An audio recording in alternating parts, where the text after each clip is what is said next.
बिस्मिल्लाहिर्रहमानिर्रहीम। अस्सलाम वालेकुम नाज़रीन, आप यूट्यूब चैनल देख रहे हैं। मैं इमरान खान हूँ। जो ख़बर हमने आपको दी थी अली अमीन गंडापुर साहब के हवाले से, वो फिर अब अखबारात में भी छपी और वो ख़बर जो है वो पाकिस्तान के मीडिया के ऊपर, इलेक्ट्रॉनिक मीडिया पे और उनके जो सोशल मीडिया के अकाउंट्स हैं वहाँ पे भी वो ख़बर चली है। और अब सारे इसी बात का दावा कर रहे हैं कि अली अमीन गंडापुर साहब ने कहा कि मैं अपने अल्फाज पर कायम हूँ, जो मैंने जलसे में कहा मैं उन बातों पर खड़ा हूँ, 1 इंच पीछे नहीं हटूँगा और माफ़ी नहीं मांगूँगा। और हुआ ये था कि जैसे रिपोर्ट किया जा रहा है उसमें कहा जा रहा है कि गायब हो जाने वाले अली अमीन गंडापुर साहब ने पार्टी को बताया कि उन्हें ज़बरदस्ती नहीं बिठाया गया था, बल्कि सरकारी हुकाम के साथ इजलास के लिए उन्हें रुकना पड़ा था। जबकि तकरीर के हवाले से कहा कि अपने अल्फाज पर कायम हूँ और माफ़ी नहीं मांगूँगा। बार बार अरकान असम्बली जो हैं और जो पाकिस्तान तहरीक इंसाफ के लोग हैं वो अली अमीन गंडापुर साहब से पूछ रहे थे कि आपके साथ हुआ क्या, 7 घंटों तक आप लापता रहे, पता ही नहीं चला, पूरी पार्टी परेशान थी। तो उसमें अली अमीन गंडापुर ने कहा कि सरकारी हुकाम के साथ मैं इजलास में था, इसलिए रात वहाँ रुकना पड़ा। मैंने तफसीलात आपको इसकी सारी पहले बता दी हैं, लेकिन अली अमीन गंडापुर ने दोबारा ज़ोर देकर कहा कि ना मेरे साथ ज़बरदस्ती हुई है और ना मैं अपने मौक़िफ़ से पीछे हटा हूँ, मैं जहाँ था वहीं खड़ा हूँ। अच्छा, इसके बाद जो है वो जब अली अमीन गंडापुर साहब ने बता दिया सबको, तो फिर उसके बाद खैबर पख्तूनख्वा असम्बली से 5-6 बड़ी धुआंधार किस्म की तकारीर हुई, जिनमें पाकिस्तान की जो इंटेलिजेंस एजेंसीज़ हैं उनके ऊपर बड़ी सख्त तनकीद की गई और ये कहा गया कि सियासत में उनकी मुदाखलत है और हमारे साथ क्या कुछ बीतती है। अब जो भी अरकान असम्बली के साथ हुआ, जो लोग पहले बात नहीं कर रहे थे, जो बात दबी हुई थी, वो अब फैसला किया गया कि वो बातें सामने लाई जाएंगी और जो जो अरकान असम्बली के साथ हुआ वो बातें बताई जाएंगी। ये फ़ैसला किया गया है और जो रिपोर्ट हुआ उसके मुताबिक ये है कि रोज़ाना की बुनियाद पर 5 से 6 अरकान असम्बली जो है वो सख्त किस्म की तकारीर करेंगे, जिसमें वो सियासत में इदारों की मुदाखलत के हवाले से बड़ा सख्त मौक़िफ़ अपनाएंगे और जो उनके साथ वाक़यात हो चुके हैं या जो उनके आसपास वाक़यात हो चुके हैं वो उनके बारे में बात करेंगे। ये वहाँ पे तय पा गया है। अब क्योंकि सूबाई असम्बली है, वहाँ पे जब वो रोज़ाना इस तरह बात करेंगे और उन्होंने एक करारदाद भी पेश की है जिसमें ये कहा गया कि जो लोग सियासत में मुदाखलत करते हैं, अपने हलफ की खिलाफ वर्जी करते हैं, उनके खिलाफ कोर्ट मार्शल की कार्रवाई होनी चाहिए। अब वज़ीर आला ने तो ये कह दिया कि संजानी जलसे में कहे अपने अल्फाज पर कायम हूँ, उससे पीछे ना हटूँगा और ना ही माफ़ी मांगूँगा। इमरान खान ने मेरे मौक़िफ़ की तायीद की है, अब जिसे मुखालफत करनी है वो कर ले। अली अमीन गंडापुर का क्योंकि बड़ा अटल एक वहाँ पे रवैया था अपनी पार्टी के लोगों के सामने, तो उस वजह से उनके जो दीगर अरकान पार्टी के वो भी उनके साथ खड़े हो गए हैं। और जो अंदरूनी कहानी आई है वो मुख्तलिफ़ जगह पे छपी है, जियो ने छापी है, इसको एक्सप्रेस ने, बाकी जगहों पे अखबारात में ये छपी है, जो ऑनलाइन अखबारात हैं वहाँ पे ये छपी है। और इसके बाद जो वज़ीर कानून है खैबर पख्तूनख्वा ने, उनका नाम है आफ्ताब आलम, उन्होंने भी स्टेटमेंट देते हुए अली अमीन गंडापुर के मौक़िफ़ की तायीद की है। जबकि एक सहाफ़ी हैं, तहक़ीक़ाती जर्नलिज़म करते हैं, एजाज़ सैयद साहब, उन्होंने ये दावा किया कि अली अमीन गंडापुर साहब जो हैं वो गए थे एक एजेंसी के दफ्तर में, एक इदारे के दफ्तर में गए थे और वहाँ पे उन्होंने जो जलसे में अपनी तकरीर की है उस पर उन्होंने माफ़ी मांगी है। उन्होंने निजी टीवी के प्रोग्राम में यह दावा किया कि अली अमीन गंडापुर को किसी ने अगवा नहीं किया, बल्कि एक आला शख्सियत की कॉल पर वो ख़ुद वहाँ गए थे और अली अमीन गंडापुर सरकारी यानी खुफिया इदारे के दफ्तर में गए और वहाँ जाते साथ ही अपनी जज्बाती तकरीर पर माजरत की। अच्छा, लेकिन मेरे पास जो इतला है जो अली अमीन गंडापुर साहब ने बताई वो ये है कि खुफिया इदारे का दफ्तर नहीं था, वो फाटा हाउस के अंदर कोई मीटिंग हुई है और वहाँ पे ये सारी बातचीत हुई और अली अमीन गंडापुर साहब के बकौल वो वहाँ पे मौजूद थे। लेकिन एजाज़ सैयद साहब जो हैं वो जर्नलिस्ट हैं और तहक़ीक़ाती जर्नलिज़म करते हैं, तो उनकी खबर मैंने इसलिए आपके साथ शेयर की है। इनके अलावा जो है वो राना सनाउल्लाह साहब ने दावा किया कि वज़ीर आला KP ने जिनके खिलाफ तकरीर की उन्हीं से मिलने गए थे, माफ़ी तलाफ़ी की होगी। ये राना सनाउल्लाह साहब का अंदाज़ा है कि पॉलिटिकल लोग जो हैं वो ये जानते हैं कि एक पॉलिटिकल आदमी पाकिस्तान में कितना का तगड़ा हो सकता है, लेकिन राना सनाउल्लाह साहब ने कभी वो पॉपुलैरिटी इंजॉय नहीं की या वो अवामी ताकत इंजॉय नहीं की जो इस वक्त पाकिस्तान तहरीक इंसाफ के पास है। तो इसलिए राना सनाउल्लाह साहब शायद उनकी असेसमेंट भी दुरुस्त ना कर पा रहे हों। दूसरी जानब जो पाकिस्तान तहरीक इंसाफ है उसके जो सबसे नरम आदमी आप कहते हैं तो आप बैरिस्टर गौहर साहब को कहते हैं। उन्होंने भी स्टेटमेंट दिया कि अली अमीन ने जो कहा सब ठीक है, हमने तकरीर पर कोई माफ़ी नहीं मांगी, उन्होंने जो कुछ कहा सब ठीक है। ये रिहा हो गए चेयरमैन पाकिस्तान तहरीक इंसाफ बैरिस्टर गौहर, और उन्होंने कहा कि सहाफ़ियों से मुताल्लिक़ अली अमीन की गुफ्तगू से किसी की दिल आज़ारी हुई है तो उस पर माज़रत की गई है। बहरहाल जो बाकी उन्होंने कहा वो सारी चीज़ें उनकी हम तायीद करते हैं, हम अली अमीन गंडापुर के साथ खड़े हैं। पाकिस्तान तहरीक इंसाफ पार्लियामेंटेरियंस के जिस्मानी रिमांड को हाई कोर्ट में हम चैलेंज करने जाएंगे, क्योंकि वहाँ पे रिमांड हो गया ना, उसको वो कह रहे हैं जी अब हम चैलेंज करेंगे। तो माफ़ी वाला मामला जो है वो अब ज़ेर बहस है कि अली अमीन गंडापुर ने मांगी या नहीं मांगी। लेकिन ये जो सेशन चल रहा है, इस सेशन के इख्तिताम के बारे में दावा किया जा रहा है कि आखिरी दिन अली अमीन गंडापुर साहब तकरीर करेंगे और उनकी बड़ी धुआंधार तकरीर होगी और वहाँ से पता चलेगा कि एक्चुअली हुआ क्या और मामला किस तरफ जा रहे हैं। असद कैसर साहब ने जो एक स्टेटमेंट दिया, उस स्टेटमेंट पे अगर आप गौर करें, यानी एक तो पाकिस्तान तहरीक इंसाफ ने कहा कि वज़ीर आला खैबर पख्तूनख्वा ने फ़ौज से मुतालिक जो कहा उसकी हम तौसीक करते हैं, और पाकिस्तान तहरीक इंसाफ ने कहा कि जो भी उन्होंने कहा फ़ौज के बारे में उसकी हम तौसीक करते हैं, आवाज़ दबाने का अमल छोड़ दें, पाकिस्तान अब इसका मुतहम्मिल नहीं हो सकता। ये पेशावर में आदम सवाती, उमर अयूब और असद कैसर के हमरा प्रेस कॉन्फ्रेंस कर रहे थे सीनियर रहनुमा सलमान अकरम राजा साहब। ये इमरान खान साहब की चॉइस भी है next secretary general Pakistan Tehreek Insaf के लिए। उन्होंने कहा कि मुल्क के जमहूरी अमल पर कुछ लोग हावी हैं, अब ज़रूरी है कि पाकिस्तान के जमहूरी अमल और आईन को आज़ादी दी जाए।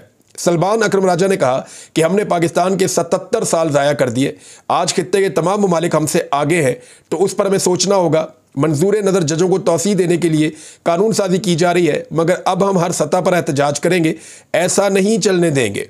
वज़ीर आला से मेरी तफसीली गुफ्तगू हुई, उन्होंने ख़वातीन से मुतअल्लिक़ तौहीन आमेज़ गुफ्तगू नहीं की, बल्कि उनकी बात का मतलब कुछ और था। अली अमीन गंडापुर ने तकरीर में कहा कि अगर लाहौर में जलसे की इजाज़त ना दी गई तो बैंड बाजे के साथ आएंगे, बताया जाए कि इसमें ख़वातीन की तौहीन कैसे हुई। सहाफ़ी इस वक्त मुल्क में जहाद कर रहे हैं, हम उन्हें खराज तहसीन पेश करते हैं, मगर कुछ काली भेड़ें भी मौजूद हैं। अली अमीन का नुक्ता नज़र सहाफ़त में मौजूद काली भेड़ों से मुताल्लिक़ था। ये बात अली अमीन गंडापुर ने मुझे भी बताई थी, मैंने आपको रिपोर्ट की है। अगर सहाफ़ती बरादरी की दिलादारी हुई तो हम मादरत ख्वाह हैं, जो लापता लोगों को अपने ड्राइंग रूम में बिठाकर इंटरव्यू करते हैं, इन पर तनकीद जायज़ है। यानी आपने देखा पाकिस्तान में ये भी एक बहुत लो था सहाफ़त का कि वो बेचारा जकड़ा हुआ आदमी है, उसको लापता किया गया है और वो गायब है, उसके घर वाले उसको ढूंढ रहे हैं, अदालतों में केस चल रहे हैं। अचानक वो बंदा उनके दफ्तर के अंदर पहुंच जाता है और बल्कि पहुंचा दिया जाता है और तय करके पहुंचाया जाता है। सवालात भी पहले से मौजूद होते हैं, फिर उस बंदे को यरगमाली की हालत के अंदर उसका इंटरव्यू किया जाता है और वो इंटरव्यू ऑन एयर होता है और वो बंदा अपने घर पहुंच जाता है। यानी इस तरीके से इंटरव्यूज़ किए और हमारे सहाफ़ियों ने किए, हमारे अपने दोस्तों ने किए। ये बड़ा अनफॉर्चुनेट है। पाकिस्तान तहरीक इंसाफ क्या, बाकी तमाम पॉलिटिकल पार्टीज़ को भी ऐसे सहाफ़ियों का मुहासबा करना चाहिए और उन्हें देखना चाहिए कि ये तो इंसानी हुकूक की बदतरीन खिलाफ वर्जी है कि एक ऐसा आदमी जिसको गैर कानूनी तौर पे अगवा किया गया था, जिसको गायब कर दिया गया था, जबरी तौर पे गुमशुदा था, उस आदमी का वो इंटरव्यू ले रहे हैं और उससे इकबाल जुर्म टाइप का करवाया जा रहा है और ज़बरदस्ती करवाया जा रहा है। और वो तमाम लोग जो हैं वो कल आने वाले दिनों में बताएंगे कि हमारे इंटरव्यूज़ कैसे हुए थे। जैसा कि उस्मान डार ने कहा कि मेरा इंटरव्यू ज़बरदस्ती करवाया गया था, जैसा कि शेख रशीद ने कहा कि मेरा इंटरव्यू भी जैसे करवाया गया, मुझे तो वहाँ जाके पता चला कि मेरे साथ गेम क्या हो रही है। फिर सदाकत अब्बासी साहब से मेरी मुलाकात हुई, जैसे उनका इंटरव्यू करवाया गया, उन्होंने बताया कि मैंने तो जितना मेरे पे जोर डाला गया उसका 10% भी नहीं बोला। तो इस तरह ये जो हरकत की गई है, इसके ऊपर तो पाकिस्तान तहरीक इंसाफ को बहुत तकलीफ है। बाकी पॉलिटिकल पार्टीज़ को भी आवाज़ उठानी चाहिए। पाकिस्तान तहरीक इंसाफ ने 9 सितंबर को मुल्क की तारीख का स्याह तरीन दिन करार दे दिया है। उन्होंने कहा जी कि इससे कबल 9 मई का बहाना बनाकर इमरान खान को निशाना बनाया गया। तहरीक इंसाफ जुम्मे को मुल्क गिर एहतजाज करने जा रही है, इसका उन्होंने अनाउंसमेंट कर दिया। उन्होंने कहा पाकिस्तान तहरीक इंसाफ पूरे पाकिस्तान के अंदर अब एहतजाज करेगी और एहतजाज का सिलसिला अब जारी रहेगा। तहरीक इंसाफ क्योंकि देखिए मौसम आ गया एहतजाज का, गर्मियाँ ख़त्म हो गई और अब हर हफ्ते एहतजाज पाकिस्तान तहरीक इंसाफ कर सकेगी। बहुत सारी जगहों पे पाकिस्तान तहरीक इंसाफ के वर्कर आज खुद निकलते हैं झंडे लेकर और रैलियाँ निकालते हैं, लाहौर में, इस्लामाबाद में, रावलपिंडी में, कराची में। तो ये सिलसिला तो पहले ही शुरू हो गया है। छोटे शहरों से रिपोर्ट नहीं होता, जब वहाँ से चीज़ें आएंगी तो वो भी रिपोर्ट होना शुरू हो जाएगी। असद कैसर साहब ने कहा हालात जिस तरफ बढ़ रहे हैं इससे हमें परेशानी हो रही है। और उन्होंने एक और बात की असद कैसर साहब ने, जहाँ से एक नई डिबेट शुरू हो गई है। असद कैसर साहब का कहना है हमारी जंग शुरू है, अब हम मुज़ामत की तरफ जा रहे हैं।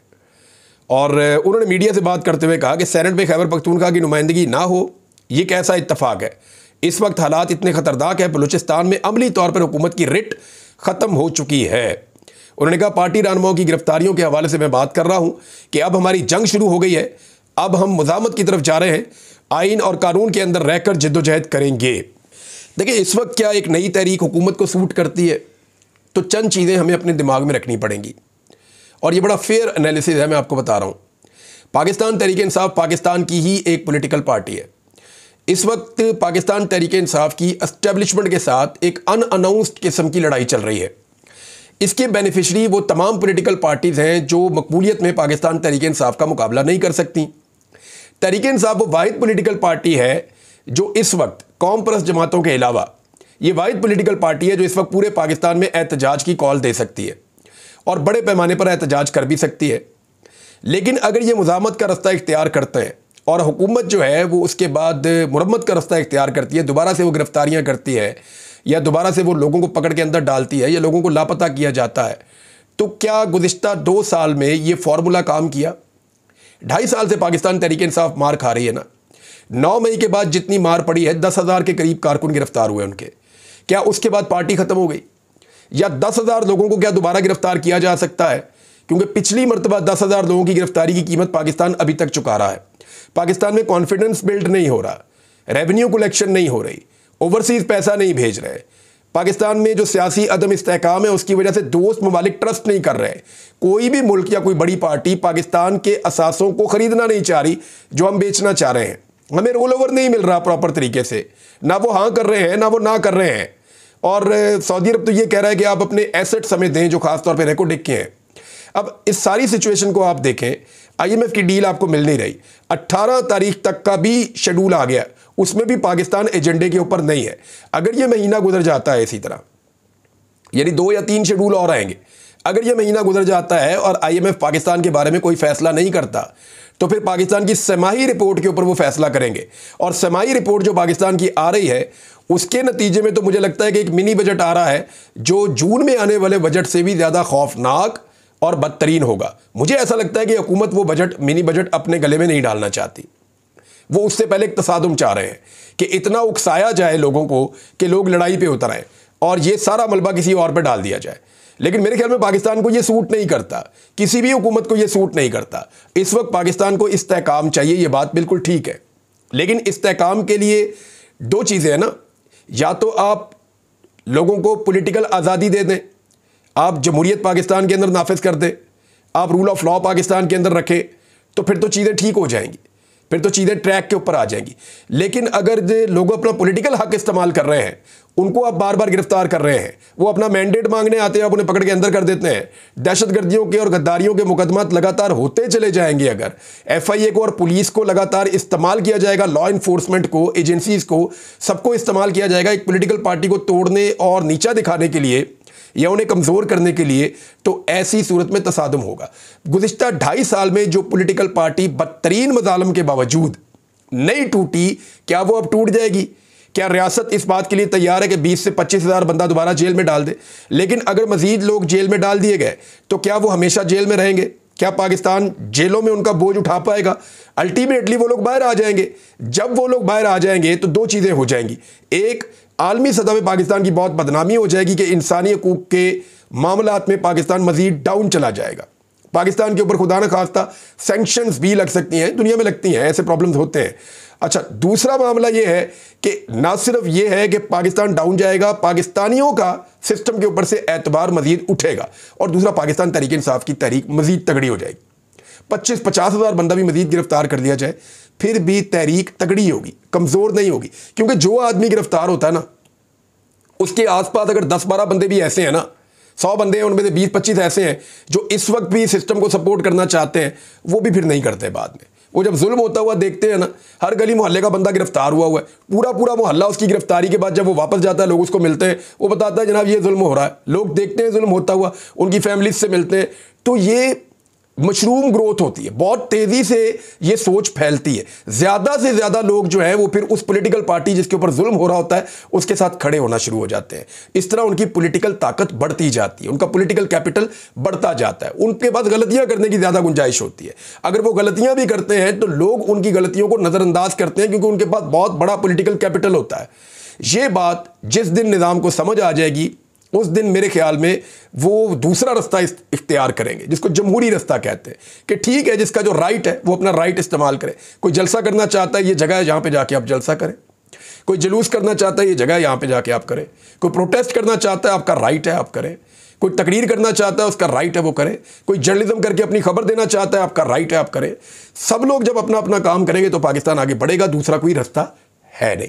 बहरहाल खैबर पख्तूनख्वा से बड़ी ज़ोरदार आवाज़ें आई हैं। लकी मरवत में क्या हो रहा है, मैं दो चीज़ें आपको, दोनों खबरें मैं आपको पढ़ के सुना देता हूँ। दो लोगों ने इस पर बात की है, बल्कि बेशुमार लोगों ने की है, लेकिन दो लोगों की बात मैं आपको बता देता हूँ। एक तो जो बात की है वो जनाब लकी मरवत से MPA हैं जौहर खान। उन्होंने सूबाई असम्बली के अंदर तकरीर की। उन्होंने जो कहा वो मैं आपको बता देता हूँ। उन्होंने कहा मुदाखलत का सिलसिला यहाँ तक पहुँच गया है कि मेरे ज़िले लकी मरवत बल्कि पूरे साउथ रीजन की पुलिस आज एहतजाजन इंडस हाईवे बंद करके बैठे हुए हैं। पूरा ज़िला उनके साथ खड़ा है। बन्नू, डेरा इस्माइल खान, टांग की पुलिस भी अब बसें भर भर कर आ रहे हैं। थाने सारे बंद हैं। अपनी जान की अमान पुलिस वाले मांग रहे हैं। मुतालबा उनका एक है कि सिक्योरिटी फोर्सेस हमारे इलाके से चली जाएं। ये मुतालबा क्यों कर रहे हैं? क्योंकि उनको कत्ल किया जाता है। जिस पुलिस ने हमें तहफ़्फ़ुज़ देना है वो ख़ुद कत्ल हो रहे हैं। उनके पास सबूत हैं कि जब हम दहशतगर्दों को पकड़ते हैं तो एजेंसी वाले उनको छुड़ा कर ले जाते हैं। थानों के दरवाज़ों पर ये बैठे हुए हैं। इलेक्शन से पहले मेरे घर पर रोज़ पुलिस के छापे होते थे और मास्क पहने हुए लोग उनको गाइड करते थे और बताते थे इस कमरे में चेक करो, इस कमरे में चेक करो। मेरी बेटी मुझसे रोज़ पूछती बाबा आपने क्या किया है जो पुलिस आपके पीछे आ रही है। आज हालात ये हैं कि वही पुलिस वाले उनके ख़िलाफ़ ही एहतजाज कर रहे हैं। ये लकी मरवत से MPA हैं, इनका नाम है जौहर खान साहब। उन्होंने ये स्टेटमेंट दिया है। इसके अलावा स्टेटमेंट है खैबर पख्तूनख्वा और ये मुस्तफ़ा नवाज़ खोखर साहब ने कहा प्रोग्राम में। उन्होंने कहा आज खैबर पख्तूनख्वा की पुलिस सरापा एहतजाज है। लकी मरवत की पुलिस रास्ते बंद करके बैठी हुई है। उनका मुतालबा है कि सिक्योरिटी एजेंसीज यहाँ से निकल जाएं। हम 3 महीने में अमन कायम कर देंगे। रियासत किस जानिब चल पड़ी है, तो इशू आपको समझ आ गया होगा। लेकिन इसमें जो है वो अली अमीन गंडापुर साहब से जब मेरी बात हुई तो उन्होंने कहा जी गुड तालिबान और बैड तालिबान का एक इशू है, वो यहाँ पे चल रहा है, उस पर कभी डिटेल में हम बात करेंगे। लेकिन एक और चीज़ साकिब बशीर साहब ने जो खबर दी वो मैं आप तक पहुँचा देता हूँ कि जुडिशल पैकेज जो हुकूमत लाने की कोशिश कर रही है, जिसके लिए उन्हें 2/3 अक्सरियत और मौलाना फजलुर रहमान साहब की सपोर्ट चाहिए, वो जुडिशल पैकेज क्या है, सिर्फ 3 लाइनों में उन्होंने बड़ा ज़बरदस्त तरीके से बयान कर दिया है। हुकूमत के जुडिशल पैकेज को देखने के बाद आसानी से समझ आ जाती है जो चीज़ें, वो ये हैं। हुकूमत चाहती है कि चीफ जस्टिस इनका मंजूर नज़र हो, ज़्यादा जज भी उनके हमायती हों, इसी हमायत को लेकर केस भी हुकूमत की मर्ज़ी के मुकर्रर हों, और फिर अगर किसी केस पर अमल ना हो तो तौहीन अदालत भी ना लगे। कोई जज ऊपर नीचे कर रहा हो तो उसको किसी और जगह ट्रांसफ़र भी किया जा सके। ये है जुडिशल पैकेज। डिटेल में बात करेंगे, अब तक के लिए इतना, अपना ख्याल रखिएगा, अपने चैनल का भी। अल्लाह हाफ़िज़।